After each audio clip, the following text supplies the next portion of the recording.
how to do the Ask Me Anything on Snapchat. To get started, first of all, open up the Snapchat application on your phone. So once you open the app, you will be here on this screen.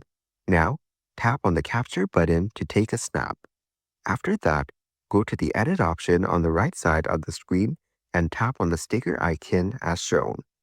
Here, you can view and explore all the different types of stickers available on Snapchat. Tap on the question option as shown. Here, you can edit the Ask Me Anything message and write something of your own, or you can keep it as it is. Then, tap on Done. Now, go to the bottom and tap on the Story button to share this as your Snapchat story. Your friends can now view your story and reply to your story. You can also share your friends' replies in your story. So, by following these steps, you can easily do the Ask Me Anything on Snapchat.